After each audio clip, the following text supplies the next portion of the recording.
Queridos, vamos abrir a palavra de Deus.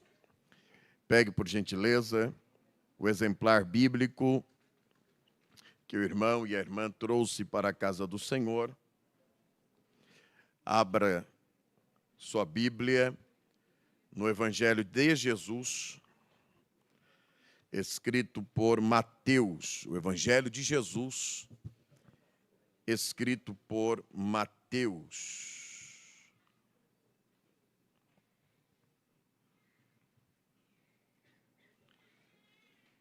Eu estava meditando neste texto e quero aqui, junto dos irmãos, refletirmos sobre esta palavra. O Evangelho de Jesus, segundo Mateus, no seu capítulo 26, a partir do seu versículo 36. Estaremos lendo 10 versículos do 36 ao 46.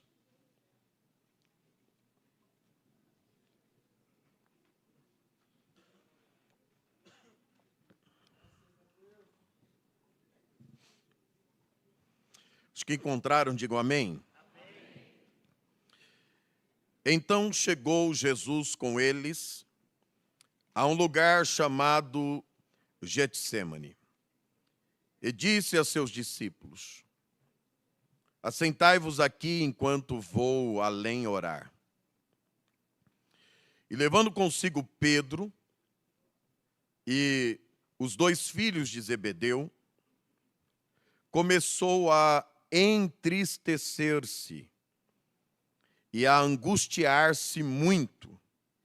Então lhes disse: a minha alma está cheia de tristeza até a morte. Ficai aqui e velai comigo. E indo um pouco mais para adiante, prostrou-se sobre o seu rosto, orando e dizendo: meu Pai, se é possível, passe de mim este cálice. Todavia, não seja como eu quero, mas como tu queres. E voltando para os seus discípulos, achou-os adormecidos.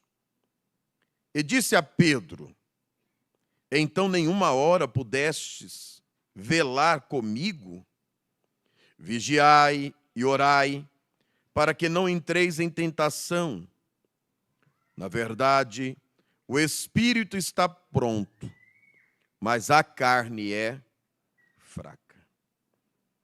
E indo segunda vez, orou, dizendo: Pai meu, se este cálice não pode passar de mim sem eu beber, faça-se a tua vontade.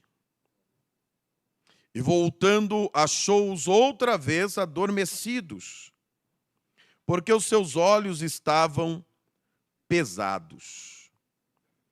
E deixando-os de novo, foi orar pela terceira vez, dizendo as mesmas palavras.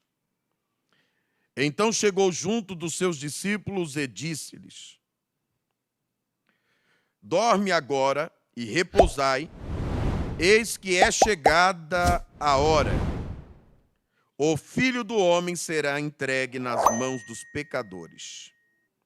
Levantai-vos, partamos, eis que é chegado o que me trai. Amém. Meus irmãos, hoje nós estamos reunidos aqui para celebrarmos a ceia do Senhor. E estamos no mês 12, mês de dezembro. Portanto, esta é a nossa última ceia dentro deste ano. Um ano com bastante desafio, um ano bastante desafiador, um ano que tivemos que enfrentar muitas situações.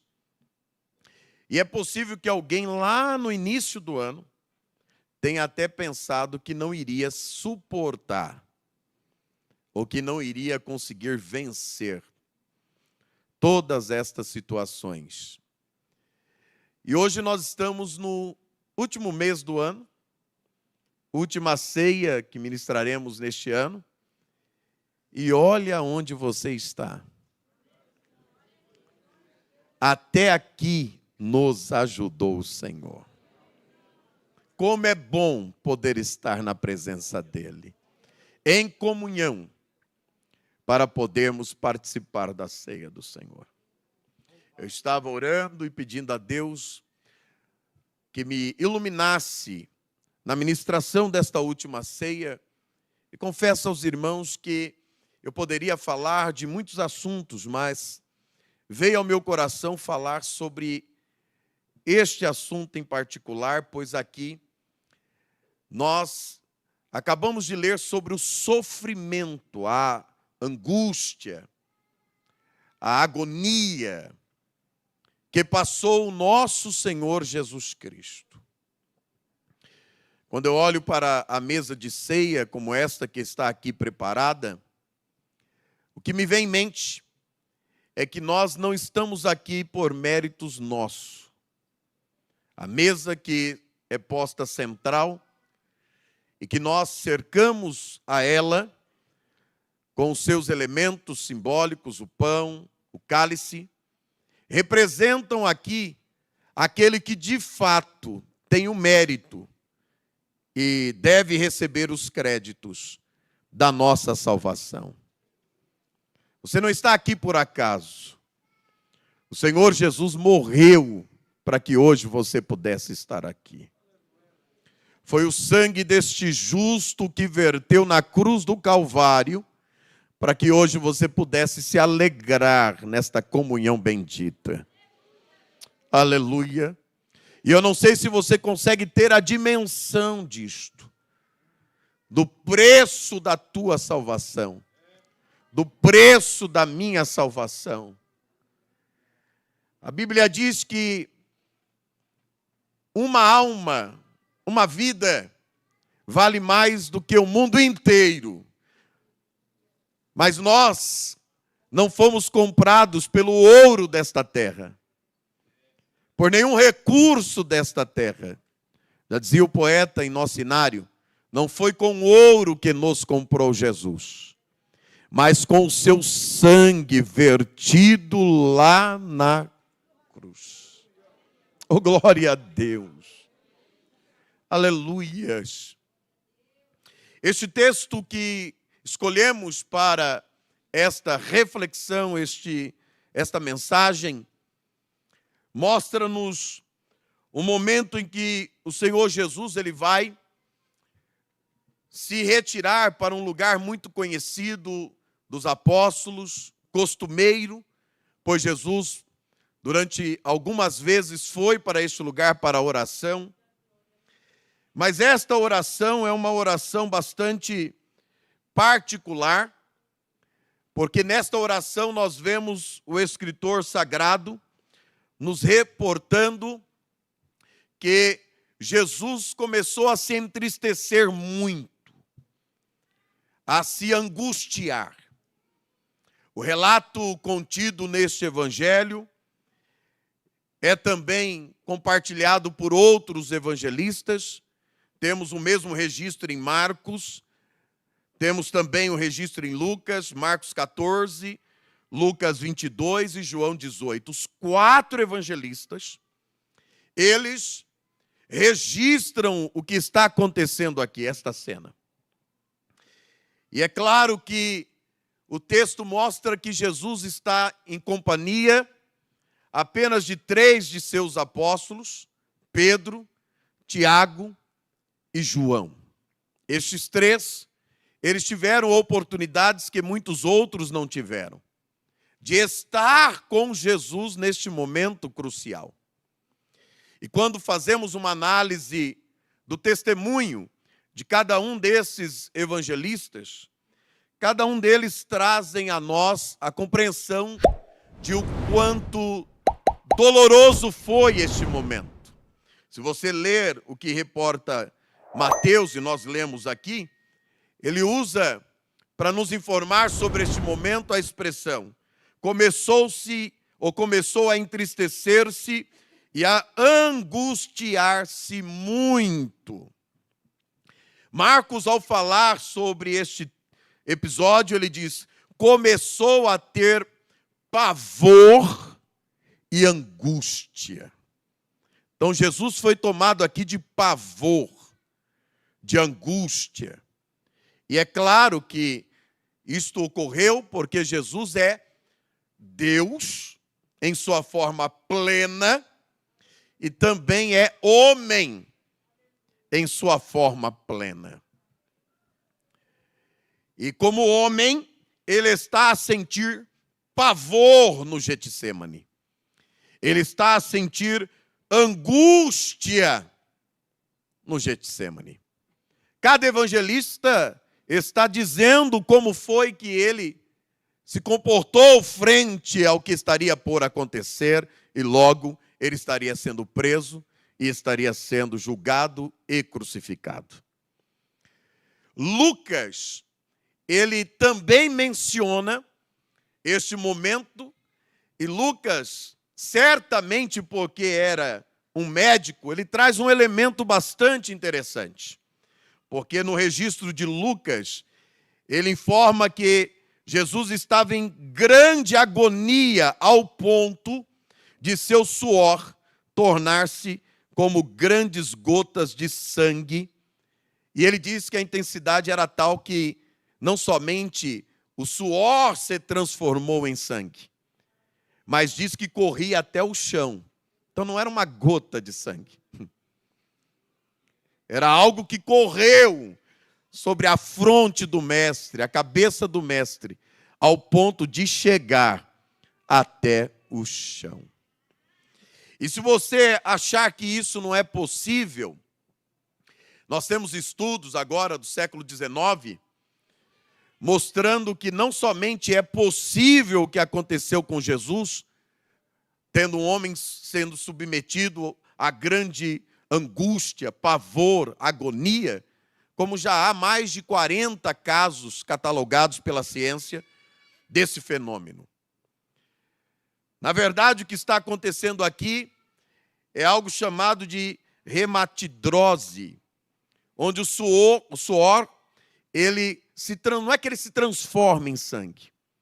O que acontece aqui é que uma profunda emoção, um profundo sentimento de dor, uma grande agonia pode fazer romper finíssimas veias capilares que estão sob as glândulas sudoríparas. Ou seja, a dor é tão insuportável que rompe essas veias e que se mistura ao suor que sai. E aí, no caso de Jesus, era, segundo Lucas, grandes gotas que chegavam até o chão. Se não pudesse piorar a cena de agonia, João, o evangelista, diz que foi exatamente nesta hora que chega o traidor. E João coloca Judas no momento em que Jesus está em toda esta agonia. Os outros evangelistas dizem que Jesus disse aos seus discípulos: o traidor vem. E João registra o momento em que Judas chega. E se a dor já não era grande o suficiente, imagina alguém que chega para trair e o sinal que ele combina para trair o mestre é um beijo em sua face. O beijo da traição.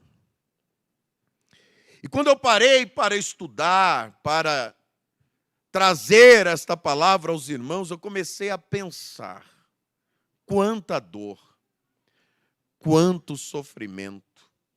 E é um sofrimento pré-cruz. Ainda não havia acontecido a crucificação. Porque toda a via dolorosa, todo o sofrimento que Jesus ainda teria que passar, a coroa de espinhos, todo o flagelo, ainda estaria por acontecer. Mas agora ele está prevendo tudo isto. E ele está sofrendo com isto.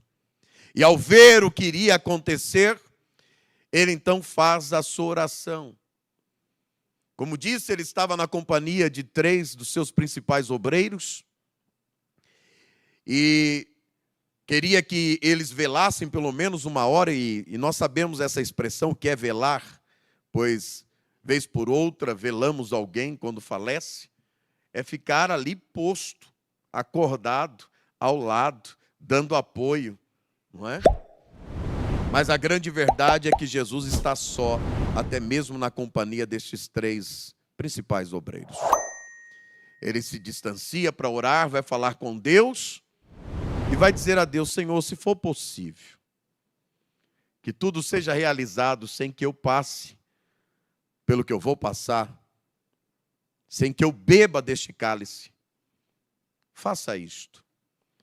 Caso não seja, que a tua vontade prevaleça. Ele volta para ver os seus apóstolos, esses 3 estão dormindo.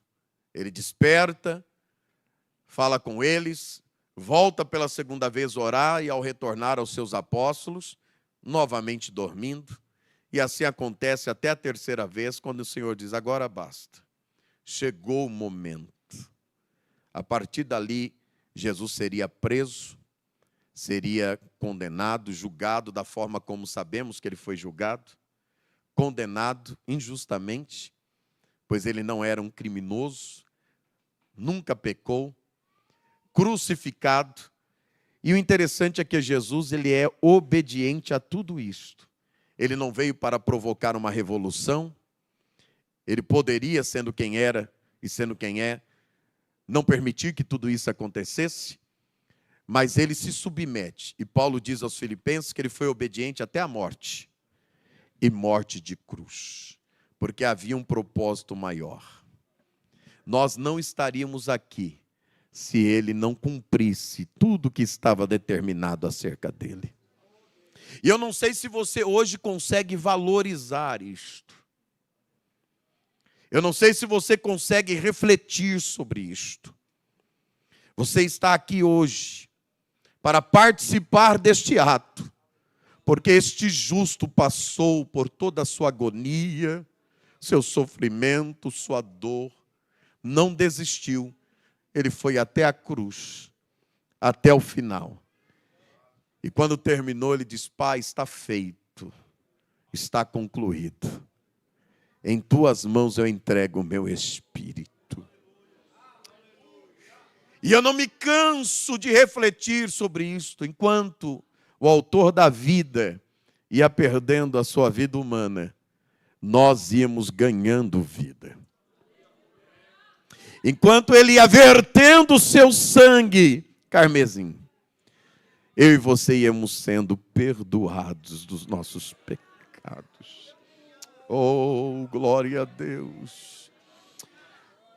Por isso é preciso, nesta última ceia deste ano de 2022, nós compreendermos o valor de estarmos aqui.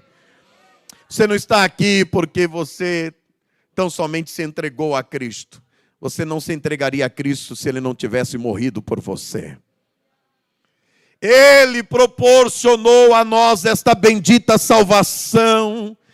Todo mérito está nele, e é por isso que hoje eu alço a minha voz para dentro desta casa, louvar, glorificar a este Jesus Cristo pela minha salvação. Será que você consegue levantar uma de suas mãos?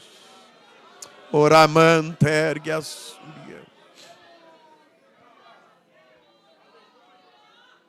Glória a Deus! Não há tempo aqui de eu trabalhar com os irmãos, tudo que eu preparei aqui. Mas eu acho interessante que tudo isso tenha acontecido exatamente no Getsêmani. Exatamente neste lugar, onde se prensava as olivas, onde se retirava e extraía o azeite da azeitona, um lugar onde a arqueologia demonstra que havia uma prensa para este serviço, para este propósito. E quando nós meditamos na agonia de Jesus, Há uma conexão direta com o local onde ele estava.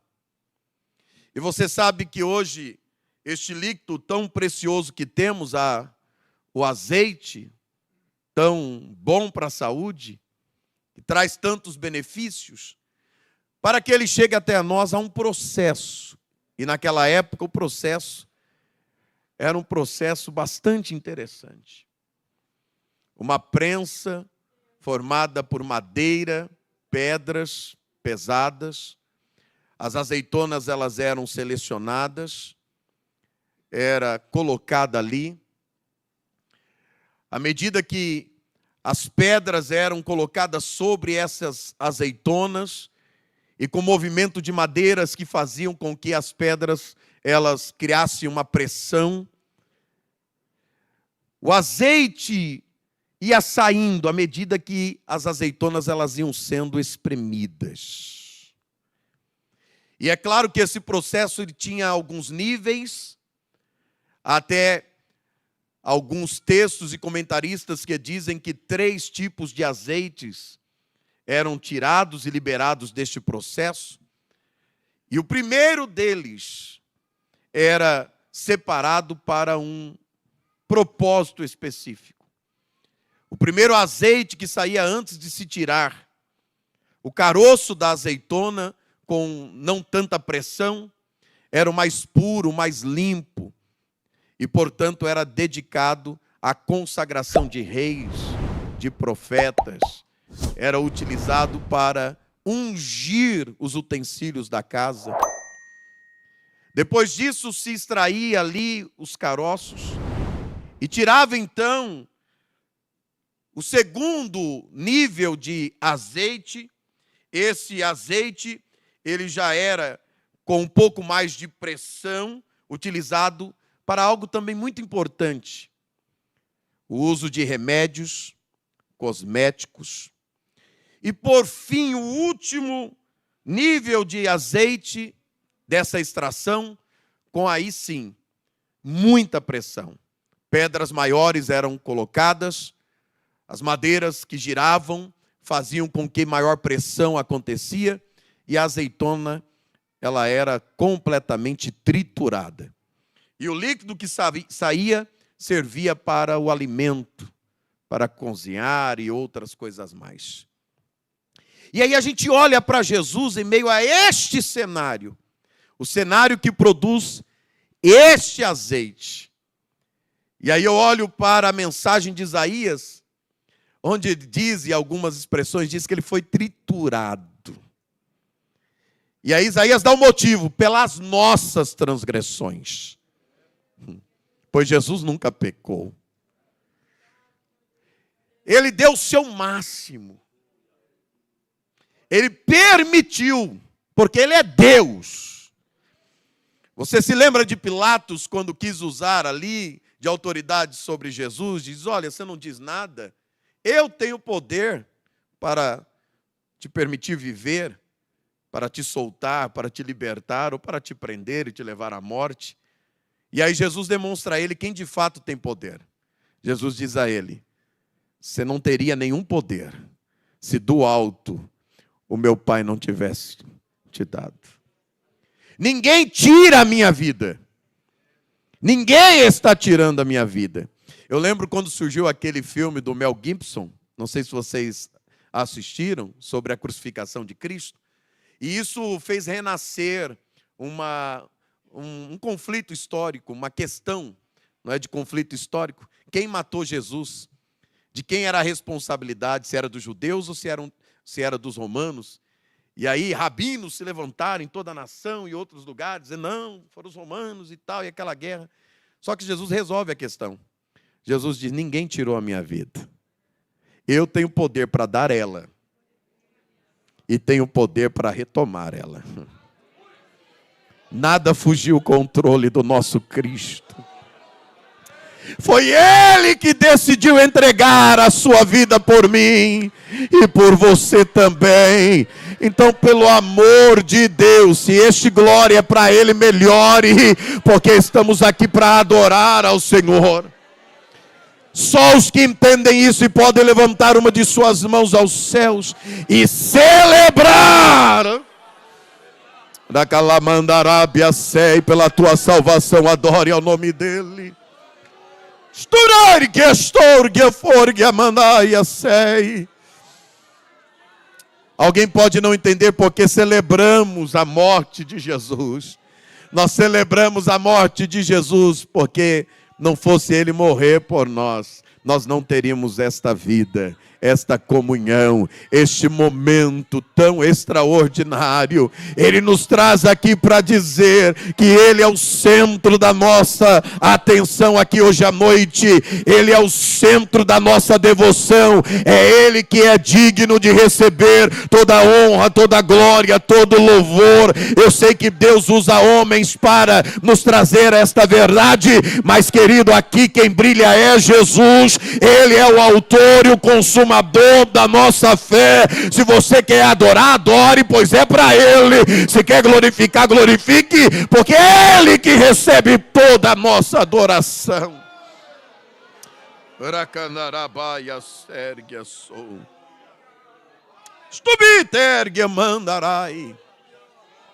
Ele é esta oliveira que se permitiu ser triturado por nós. E é por isso que hoje nós recebemos dele a unção com a qual nós estendemos as mãos. E essa unção cura, essa unção liberta. Isso não está em nós, isso está nele. Quando eu oro por alguém, eu sempre digo, é no mérito de Cristo. É Ele que te cura, é Ele que te sara. O segundo utilizado como remédio, quem cura é Jesus. Há um hino da nossa harpa, Cristo cura sim. Você continua acreditando que Ele cura? Eu não sei se há alguém enfermo aqui, mas eu libero cura divina aqui hoje. Eu libero uma palavra de cura aqui nesta noite. Na autoridade do nome de Jesus. Se alguém chegou aqui enfermo agora, eu repreendo toda a enfermidade alojada no corpo dos meus irmãos, das minhas irmãs, do cabelo, a planta do pé, seja repreendido agora em nome de Jesus. Todo mal, toda dor, toda enfermidade, receba a cura aqui e glorifique o nome do Senhor por ela. La mandarabaia sou. Glória a Deus.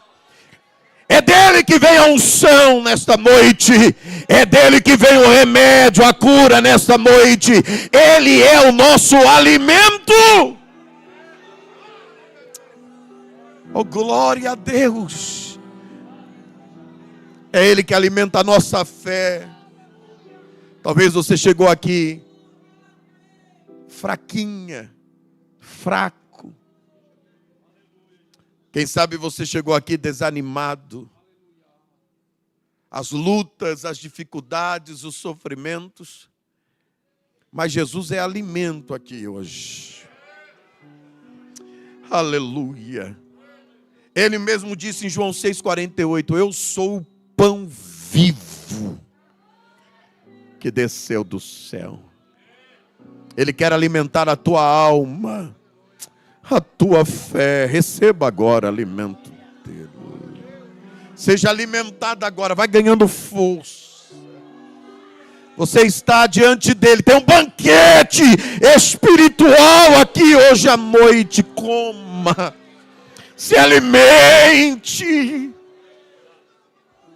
Naraichondarabia ser que forgue sou de calamandarai.